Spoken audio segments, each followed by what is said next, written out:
Assalamualaikum warahmatullahi wabarakatuh. Selamat datang kembali di ByMath. Setelah sebelumnya kita membahas ringkasan pedagogik yang bagian pertama, yaitu ada kurikulum, analisis, SKL, KI, KD, indikator, silabus, RPP, dan KKM. Kali ini kita akan membahas bagian 2 dan bagian yang ketiga. Untuk bagian yang kedua, yang pertama ada kalender pendidikan dan kalender akademik, kemudian prota atau program tahunan, selanjutnya prosem, program semester, dan alokasi waktu. Kembali saya ingatkan untuk Bapak Ibu Guru bahwa jika ada tulisan yang saya tandai berwarna kuning, ya berarti itu merupakan hal yang penting yang harus difahami dan dihafalkan, ya, agar lebih memudahkan dalam menjawab soal-soal P3K. Kalender pendidikan, istilah umum dalam dunia pendidikan yang merujuk kepada jadwal kegiatan tahunan suatu lembaga pendidikan yang menurut semua hal yang terkait dengan proses belajar mengajar, penerimaan peserta didik, dan kelulusan. Dibagi 3 semester, yaitu semester ganjil, semester genap, dan semester khusus. Fungsi kalender pendidikan yang pertama mendorong efektivitas dan efisiensi proses pembelajaran. Yang kedua, menyerasikan ketentuan mengenai hari efektif dan hari libur sekolah. Kemudian yang ketiga, pedoman dalam menyusun program kegiatan pembelajaran. Yang keempat, pedoman bagi guru untuk menyusun prota dan prosem serta membuat silabus dan menyusun RPP. Selanjutnya, bahasan yang kedua ada program tahunan atau prota. Prota merupakan rencana penetapan alokasi waktu 1 tahun untuk mencapai tujuan SK dan KD yang telah ditetapkan. Acuan mengembangkan promes, program mingguan, program harian, penyusunan silabus, dan penyusunan RPP. Adapun komponen prota yang pertama identitas satuan pendidikan, mata pelajaran, kemudian tahun pelajaran, yang keempat standar kompetensi, kelima kompetensi dasar, alokasi waktu, dan keterangan. Langkah-langkah penyusunan prota, menelaah kalender pendidikan dan ciri khas sekolah atau madrasah berdasar tingkat satuan pendidikan, menandai hari-hari libur, permulaan tahun pelajaran, minggu efektif belajar, waktu pembelajaran efektif, menghitung jumlah minggu efektif setiap bulan dan semester dalam 1 tahun dan memasukkan format matrik yang tersedia. Mendistribusikan alokasi waktu yang disediakan untuk suatu mata pelajaran pada setiap KD dan topik. Selanjutnya, program semester atau prosem. Prosem merupakan rencana alokasi waktu untuk setiap KD atau topik satuan bahasan secara terperinci pada setiap semester. Komponen prosem, identitas mata pelajaran, kelas atau semester, tahun pelajaran, tema, kompetensi dasar, bulan, pokok bahasan atau subtema, waktu, dan keterangan. Langkah-langkah penyusunan prosem, menentukan SK dan KD yang ingin dicapai, menelaah kalender pendidikan dan ciri khas satuan pendidikan, menandai hari libur, permulaan tahun pelajaran, minggu pelajaran efektif, dan waktu pembelajaran efektif per minggunya. Menghitung jumlah jam pelajaran sesuai dengan kurikulum yang berlaku, mendistribusikan alokasi waktu yang tersedia, menuangkan hasil telaah dalam format prosem. Selanjutnya, fungsi prosem, menyederhanakan tugas guru selama 1 semester. Sebagai pedoman atau acuan arah kegiatan dalam mencapai tujuan pembelajaran yang diprogramkan, sebagai pola dasar dalam mengatur tugas dan wewenang tiap unsur yang terlibat pembelajaran, sebagai pedoman kerja guru sekaligus murid, sebagai parameter efektif dalam suatu proses pembelajaran, sebagai bahan penyusun data agar terjadi keseimbangan kerja. Selanjutnya, menghemat waktu, tenaga, alat-alat, dan biaya karena berlangsungnya kerja yang efektif dan efisien. Bahasan yang keempat yaitu alokasi waktu. Alokasi waktu dan tatap muka pembelajaran untuk SD atau MI 35 menit, SMP atau MTS 40 menit, SMA atau MA 45 menit, SMK atau MAK 45 menit. Selanjutnya, alokasi waktu perangkat pembelajaran. Bisa Bapak Ibu lihat pada tabel. Untuk KD, alokasi waktunya jumlah minggu efektif dan alokasi mapel per minggu mempertimbangkan jumlah KD, kelulusan, kedalaman, tingkat kesulitan, dan tingkat kepentingan KD. Kemudian prota, minggu efektif, jumlah minggu dalam 1 tahun dikurangi minggu tidak efektif berdasar kalender pendidikan. Selanjutnya prosem, jam efektif adalah minggu efektif dikali jam per minggu berdasarkan prota. Silabus, perkiraan waktu rata-rata untuk menguasai pasangan KD atau pengetahuan dan keterampilan yang dibutuhkan peserta didik berdasarkan program semester. Lalu RPP, keseluruhan waktu yang diperlukan untuk mencapai KD dan beban belajar berdasarkan silabus.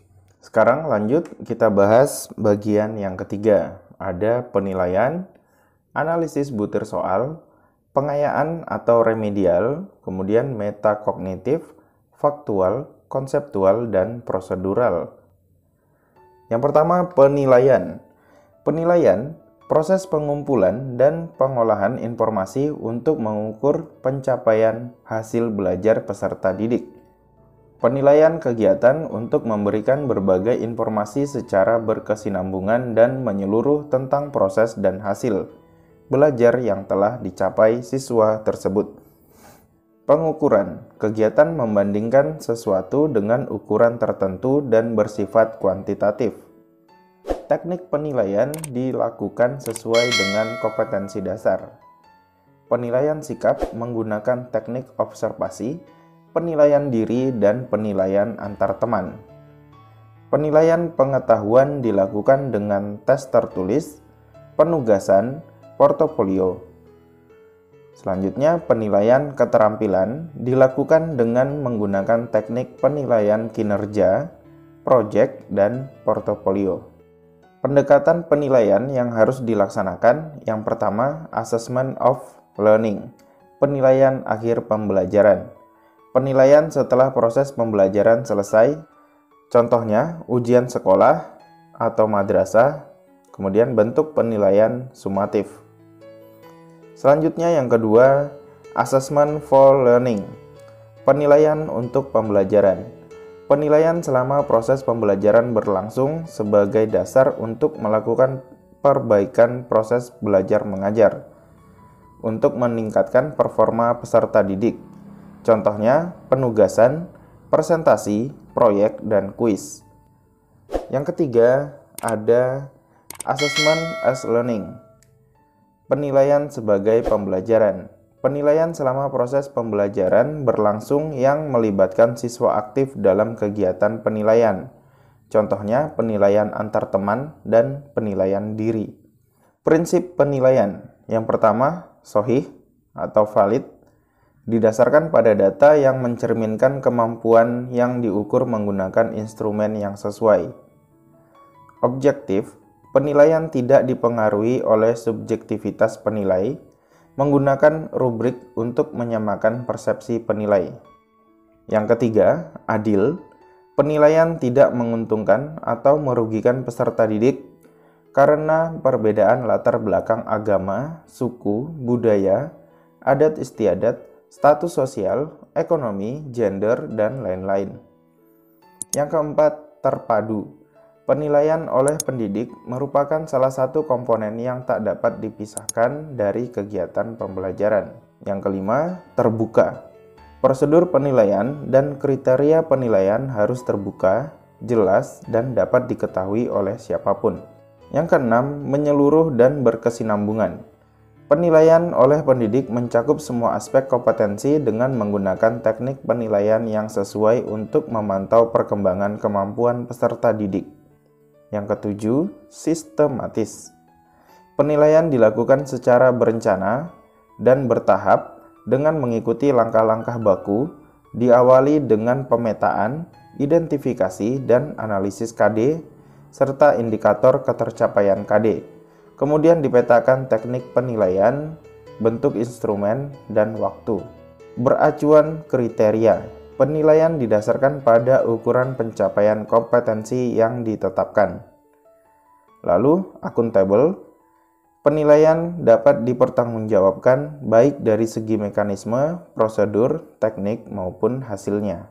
Selanjutnya, jenis penilaian. Yang pertama ada kinerja, kegiatannya atau bentuknya, penilaian unjuk kerja dengan demonstrasi tugas tertentu. Instrumennya daftar cek, catatan anekdot atau narasi, dan skala penilaian. Penilaian yang kedua yaitu proyek. Bentuk penugasan untuk menghasilkan karya tertentu. Kegiatan berupa perancangan, pelaksanaan, dan pelaporan secara tertulis maupun lisan. Instrumennya hasil karya, daftar cek, catatan anekdot atau narasi, dan skala penilaian. Penilaian otentik dari sekumpulan karya untuk menentukan fakta-fakta yang telah dicapai siswa. Berbentuk tindakan nyata kepedulian siswa terhadap lingkungan. Daftar cek, catatan anekdot atau narasi, dan skala penilaian. Jurnal, kegiatannya, rekaman tertulis berkaitan apa yang dipelajari. Kemudian instrumennya catatan pribadi dan rubrik. Selanjutnya, penilaian diri. Peserta didik menilai diri sendiri berkaitan dengan proses dan pencapaian kompetensi. Instrumennya penskoran, daftar cek, dan skala penilaian. Kemudian jenis yang selanjutnya, penilaian antar teman. Peserta didik menilai teman sendiri berkaitan dengan proses dan pencapaian kompetensi. Instrumennya penskoran, daftar cek, dan skala penilaian. Selanjutnya, jenis terbuka. Penilaian otentik dengan mengajukan pertanyaan pada peserta didik. Instrumennya siswa membaca materi, kemudian merespon pertanyaan terbuka. Selanjutnya, jenis penilaian acuan norma atau PAN dan penilaian acuan patokan atau PAP. Nah, untuk penilaian acuan norma membandingkan skor yang diperoleh dengan standar atau norma relatif atau tes seleksi. Kemudian beracuan kelompok atau standar kelompok. Selanjutnya, skor mentah hasil tes siswa dibandingkan dengan skor mentah yang dicapai siswa lain dalam satu kelompok atau rata-rata kelas. Kualitas siswa tergantung kualitas kelompok. Kemudian untuk yang penilaian acuan patokan, membandingkan skor yang diperoleh pendek dengan suatu standar atau norma absolut atau KKM. Nilai standar mutlak atau patokan. Prosedur penilaian yang pertama menetapkan tujuan penilaian dengan mengacu pada RPP yang telah disusun, menyusun kisi-kisi penilaian, membuat instrumen penilaian serta pedoman penilaian, melakukan kualitas instrumen penilaian, melakukan penilaian, mengolah, menganalisis, dan menginterpretasi hasil penilaian, melaporkan hasil penilaian, memanfaatkan laporan hasil penilaian. Selanjutnya, evaluasi. Kegiatan yang meliputi pengukuran dan penilaian. Proses evaluasi memperhatikan semua indikator yang ditagih dengan berbagai teknik penilaian dan melaksanakan analisis hasil penilaian. Jenis evaluasi berdasarkan tujuan. Yang pertama, evaluasi diagnostik, yaitu evaluasi yang ditujukan menelaah kelemahan siswa beserta faktor penyebabnya. Lalu, evaluasi selektif, evaluasi untuk memilih siswa yang paling tepat sesuai dengan kriteria program kegiatan tertentu. Yang ketiga, evaluasi penempatan. Evaluasi untuk menempatkan siswa dalam program pendidikan tertentu yang sesuai dengan karakteristik siswa. Yang keempat, evaluasi formatif. Evaluasi untuk memperbaiki dan meningkatkan proses belajar mengajar. Yang kelima, evaluasi sumatif. Evaluasi yang dilakukan untuk menentukan hasil dan kemajuan belajar siswa. Untuk penilaian formatif, penilaian sumatif, dan penilaian interim. Yang pertama, penilaian formatif.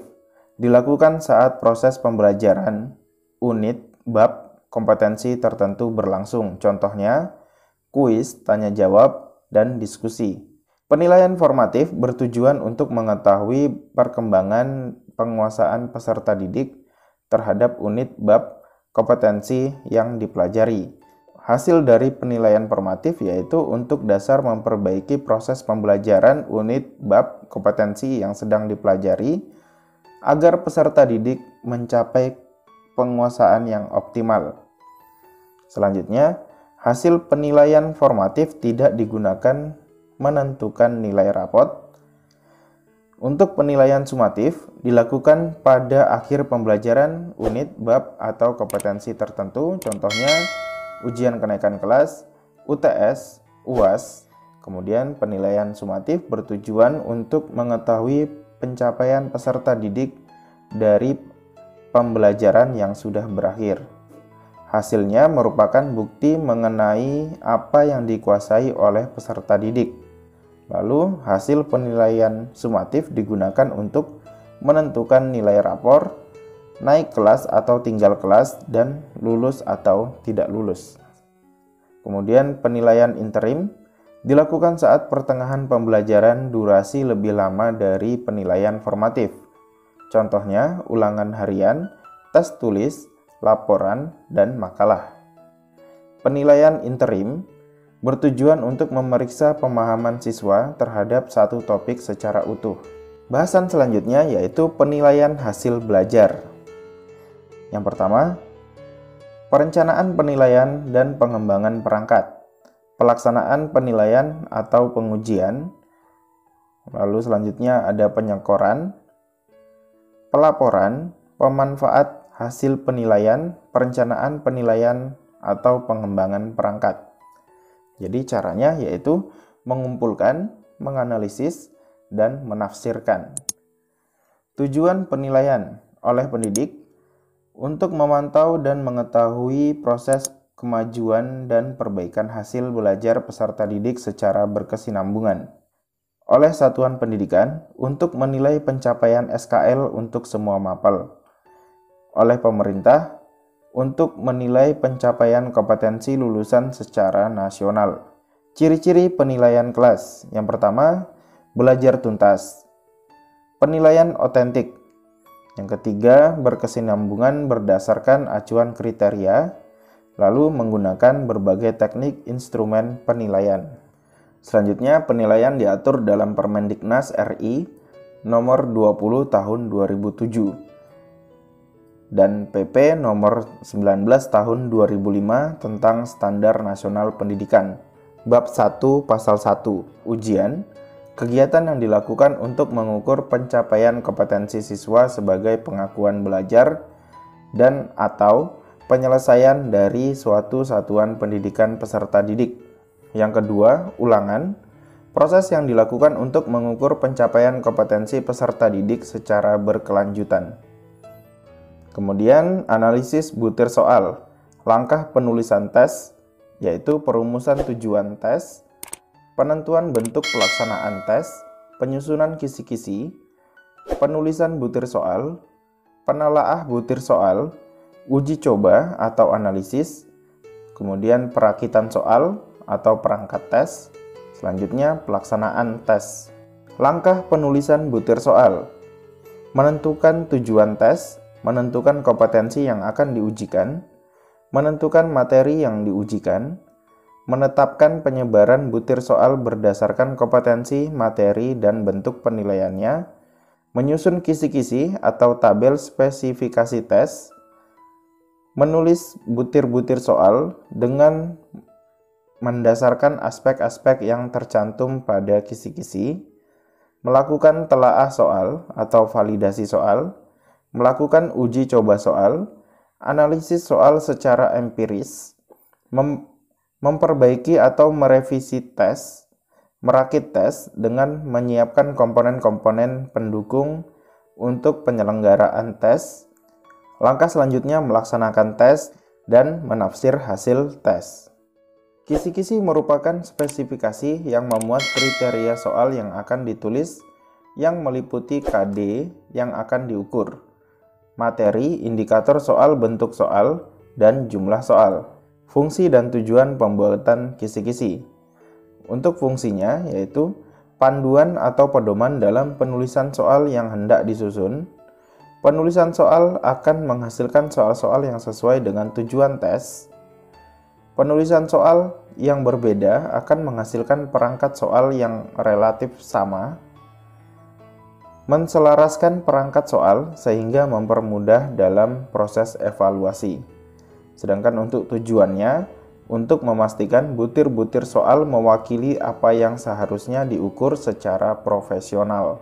Dalam mengembangkan instrumen penilaian dan evaluasi hasil belajar harus memperhatikan substansi atau merepresentasikan kompetensi yang dinilai, konstruksi, memenuhi persyaratan teknis sesuai dengan bentuk instrumen yang digunakan, kemudian bahasa, menggunakan bahasa yang baik dan benar, serta komunikatif sesuai dengan taraf perkembangan peserta didik.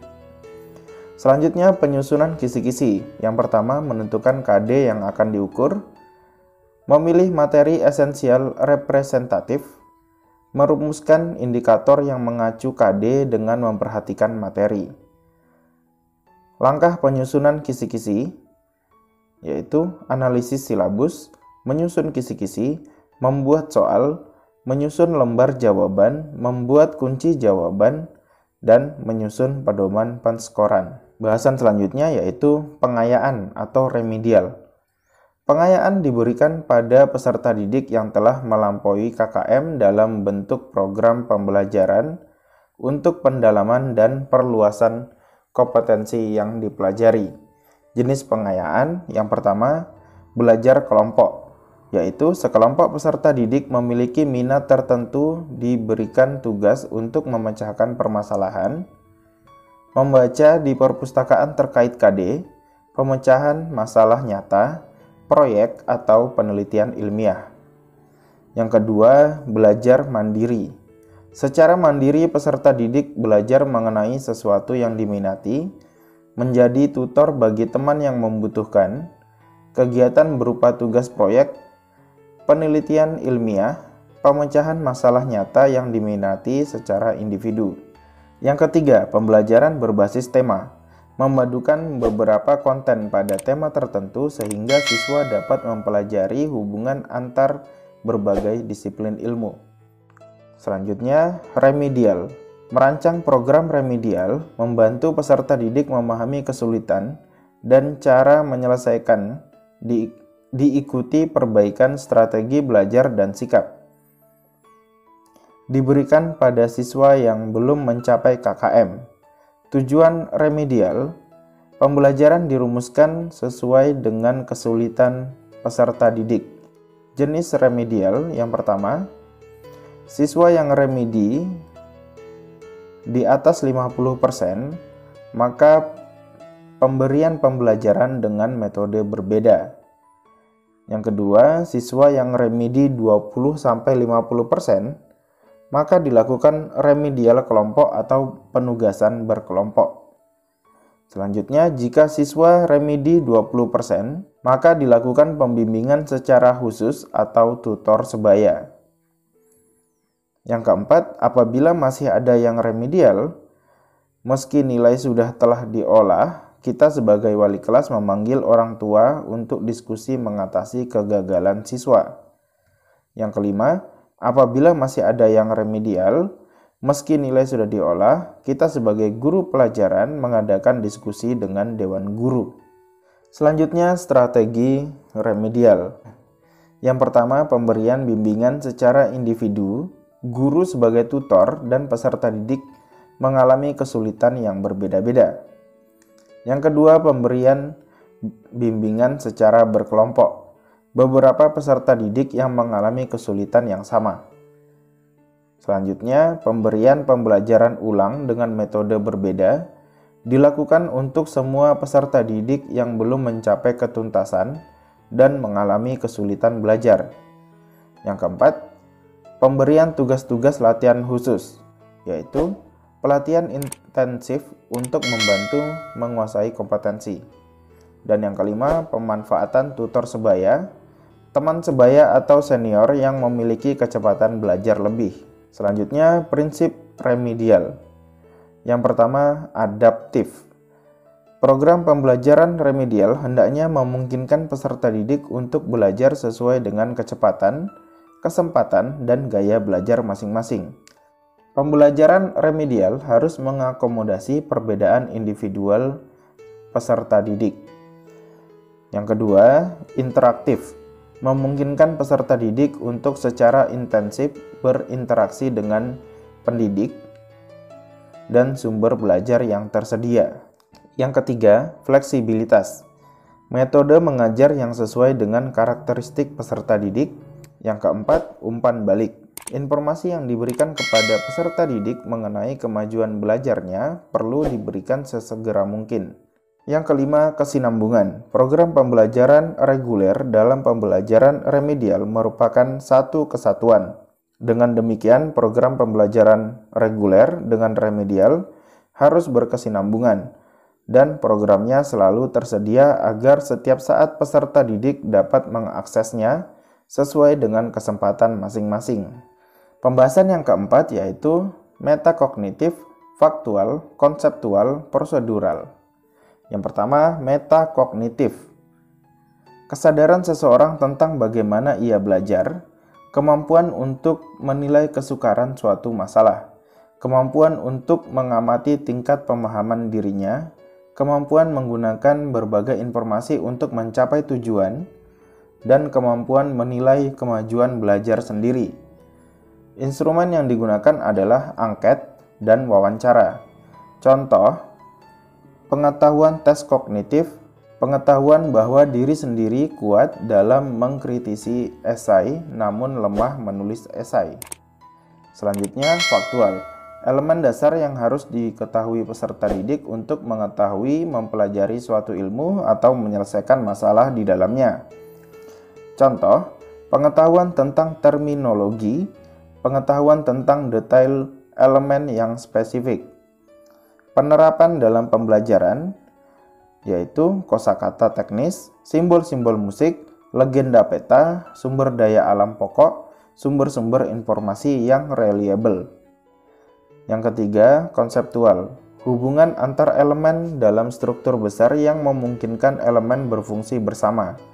Contohnya, pengetahuan tentang klasifikasi dan kategori, pengetahuan tentang prinsip dan generalisasi, pengetahuan tentang teori, model, dan struktur. Penerapannya, bentuk-bentuk badan usaha, periode waktu geologi, rumus Pitagoras, dan teori evolusi. Selanjutnya, prosedural. Pengetahuan bagaimana cara melakukan sesuatu, mempraktekkan metode-metode penelitian, algoritma, melakukan keterampilan, dan metode.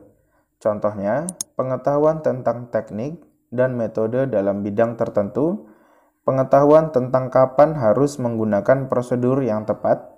Contoh penerapannya, keterampilan melukis, teknik wawancara, metode ilmiah dalam pembelajaran, dan menerapkan hasil prosedur hukum Newton. Oke Bapak Ibu Guru, itulah tadi ada dua ringkasan pedagogik ya, ringkasan yang kedua dan ringkasan bagian yang ketiga. Untuk bagian yang keempat, silakan cek linknya di deskripsi video ini ataupun di komentar video ini. Jika Bapak Ibu Guru merasa mendapatkan manfaat dari video ini, silahkan tekan like, tekan subscribe, dan nyalakan loncengnya agar Bapak Ibu Guru tidak ketinggalan video-video yang terbaru dari ByMath. Saya akhiri, Assalamualaikum warahmatullahi wabarakatuh. Sampai jumpa di episode selanjutnya.